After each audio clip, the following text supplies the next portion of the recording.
Welcome back to our YouTube channel. आज हम बात करेंगे केस प्रेजेंटेशन के बारे में। तो केस प्रेजेंटेशन का मतलब पहले समझते हैं क्या होता है।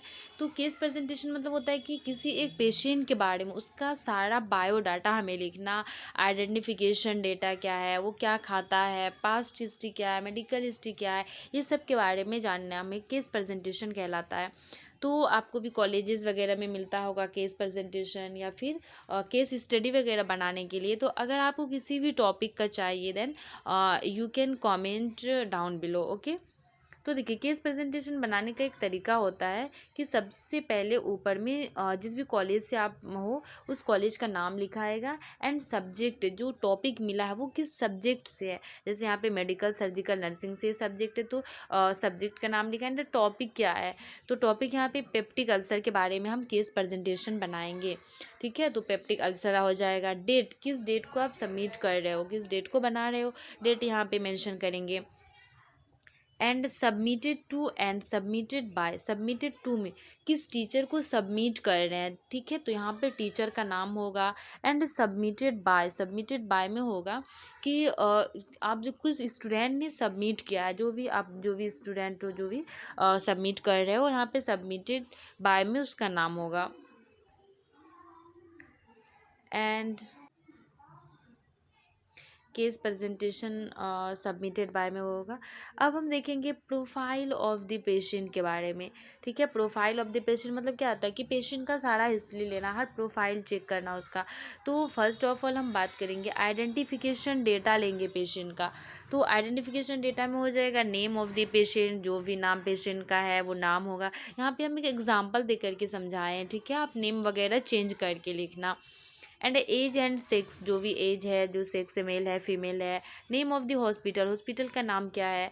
Ward and bed number. Qualification मतलब आईएससी क्या हुआ है या फिर कोई जॉब में है, वो क्वालिफिकेशन क्या है उनका वो लिखेंगे।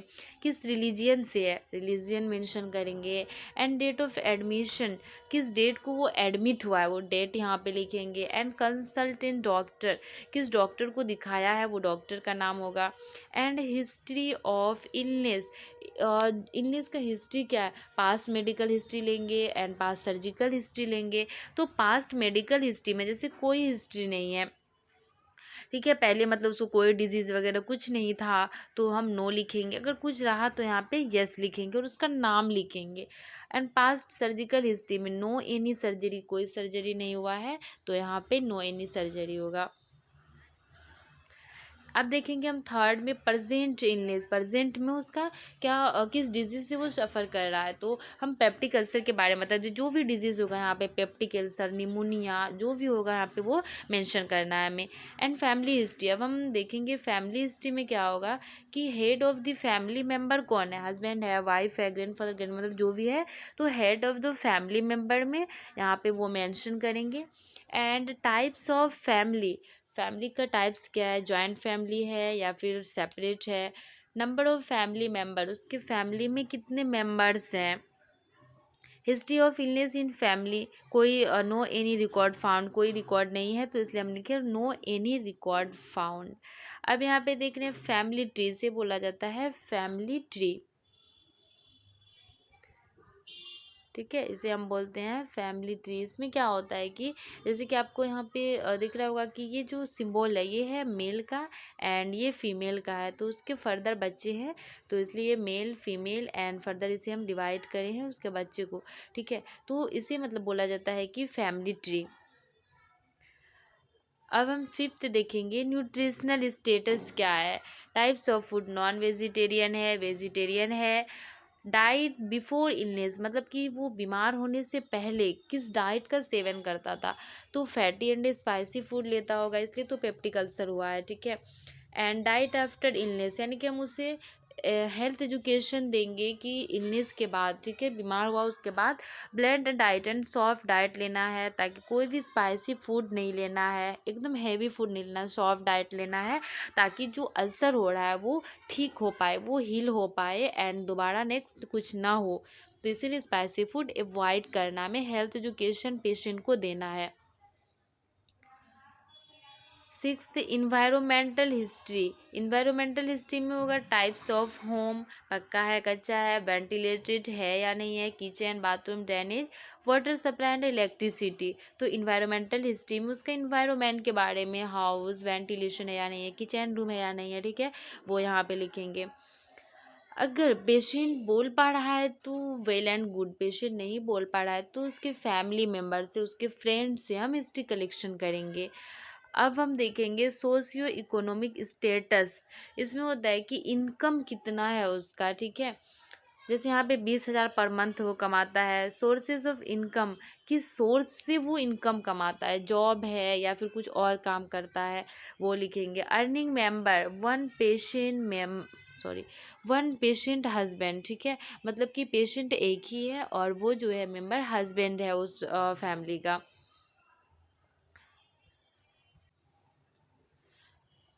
तो अर्निंग मेंबर कौन है, मतलब कौन पैसा वगैरह इनकम जो कौन कमाता है, तो हस्बैंड उनके घर में कमाता है।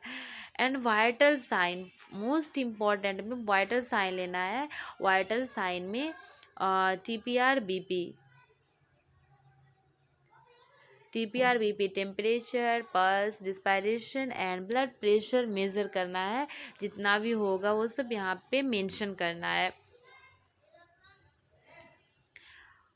और अब हम देखेंगे डिस्क्रिप्शन ऑफ डिजीज़। देखिए डिस्क्रिप्शन ऑफ डिजीज़ में क्या आएगा कि जो भी डिजीज़ है उसके बारे में अब हमें डिस्क्राइब करना। पेशेंट का तो सारा बायोडाटा ले लिए, क्या न्यूट्रिशन डाइट था, सोशियो इकोनॉमिक क्या था, ये सब के बारे में अब हम ले लिए। अब हम जो डिजीज़ पे प्रेजेंट कर रहे हैं, प्रेजेंटेशन जिस डिजीज़ पे बना रहे हैं उसके बारे में डिस्क्राइब करेंगे। तो यहाँ पे हम क्या कर रहे थे, पेप्टिक अल्सर के बारे में डिस्क्राइब कर रहे थे। तो पेप्टिक अल्सर का डेफिनेशन टाइप्स लिखेंगे। तो डेफिनेशन में आ जाएगा, it is defined as peptic ulcer is a sore that forms in the mucosal wall of the stomach in duodenum और in the oesophagus. Okay, suppose ये स्टमक है and ये ड्यूडेनम है। तो इस कंडीशन में क्या होता है कि जो स्टोमक का म्यूकोसल वॉल होता है उसमें सोर हो जाता है, उसमें अल्सर फॉर्म कर जाता है, तो उसे हम बोलते हैं पेप्टिक अल्सर। ये स्टमक ड्यूडेनम में एसोफेगस में होता है, ठीक है, मेन साइड। अब हम टाइप्स का बात करेंगे तो there are 3 types, gastric ulcer, duodenal ulcer and oesophagus. मतलब कि ये स्टमक में हो सकता है, इम्पॉर्टेंट जो साइट होता है, और ड्यूडेनम में, एसोफेगस में, ये तीनों में बहुत कॉमन चांसेस रहता है कि ये तीनों में पेप्टिक अल्सर होने का।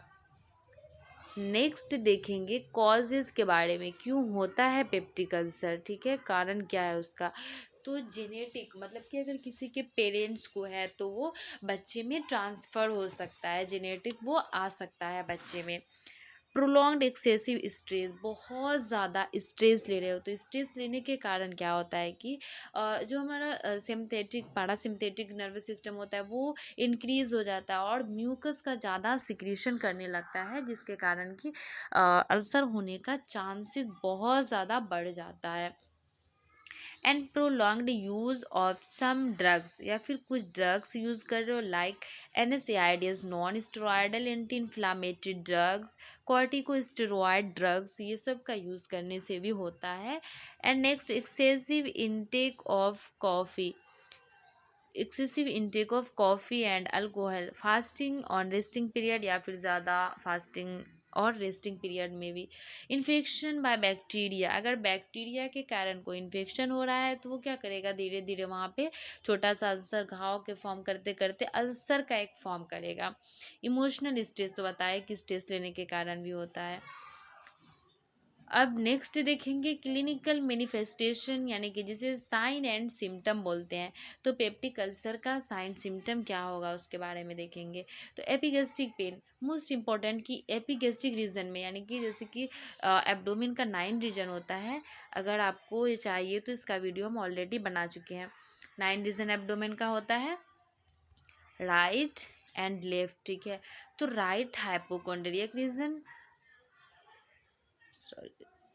तो 9 रीजन होता है। तो अम्बिलिकल रीजन होता है एंड एपिगेस्ट्रिक रीजन होता है, और जाकर के टोटल राइट हाइपोकोंड्रिया, मतलब इसको याद करने का एक ट्रिक है कि right side and left side, right hypochondriac region, right lumbar region and right iliac region. तो उसी तरह सेम लेफ्ट साइड में होगा, और जाकर के बीच में होता है epigastric region, umbilical region and hypogastric region. तो ये एपिगेस्ट्रिक रीजन में होता है, मतलब सबसे यहाँ ऊपर वाला लेयर में ये होता है। और हमें देखने को मिलेगा नोज़िया, वोमिटिंग, बहुत ज़्यादा नोज़िया, क्योंकि स्टमक में जब जा रहा है तो हमें, जब हम खाना खाएंगे तो हमें डिस्कम्फर्ट लगने लगेगा, नोज़िया वोमिटिंग होने लगेगा, ठीक है। और डिस्पेप्सिया होने लगेगा, बर्निंग सेंसेशन होने लगेगा, कुछ भी खाएंगे खाने का मन नहीं करेगा। तो अगर आप खाना प्रॉपर अमाउंट में नहीं ले रहे हो तो वेट तो लॉस होगा ही ऑब्वियसली। एंड हार्ट बर्न होने लगेगा, हाइपोकॉन्ड्रियक रीजन पेन होने, एपिगैस्ट्रिक भी होगा और हाइपोकॉन्ड्रियक रीजन में पेन होगा, वोमिटिंग होगा। अब देखेंगे मेडिकल मैनेजमेंट के बारे में कि मेडिकल मैनेजमेंट क्या होता है, कौन सा दवाई हमें लेना चाहिए। तो फर्स्ट एंटी माइक्रोबियल ड्रग्स, क्योंकि माइक्रो ऑर्गेनिज्म के कारण भी हो रहा था, हम देख रहे थे कि बैक्टीरिया के कारण हो रहा था। तो उस बैक्टीरिया को किल करने के लिए हमें एंटी माइक्रोबियल ड्रग्स का यूज़ करेंगे, जिसका कि एग्जाम्पल है मेट्रिंडाजोल टेबलेट का यूज़ करेंगे। Okay. And next H2 blocker का यूज़ करेंगे, एग्जाम्पल रेनिटिडीन, जिसके भी लास्ट में रेनिटिडीन, ठीक है, जिसके भी लास्ट में अडीन आए, टिडीन आए, वो सब H2 ब्लॉकर होता है। और जाकर के बीटा ब्लॉकर, जिसके लास्ट में लोल आए, वो बीटा ब्लॉकर ग्रुप्स का ड्रग्स होता है। H2 ब्लॉकर होगा, जैसे इसका एग्जाम्पल है रेनिटिडीन, ये लेंगे जो कि ज़्यादा म्यूकस नहीं सेक्रेट होने देगा।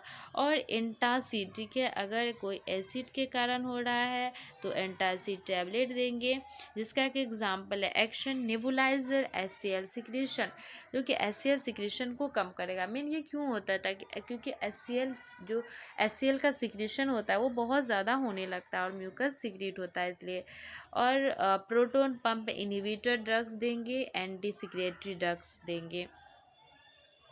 अब हम फर्दर देखेंगे सर्जिकल मैनेजमेंट के बारे में। अगर मेडिकल मैनेजमेंट हम दिए, दवाई वगैरह भी दिए, ठीक है, घरेलू उपाय भी करें, लेकिन उसमें कुछ सुधार नहीं आ रहा है, तो फर्दर हम एक्शन लेंगे, सर्जिकल मैनेजमेंट के बारे में सोचेंगे।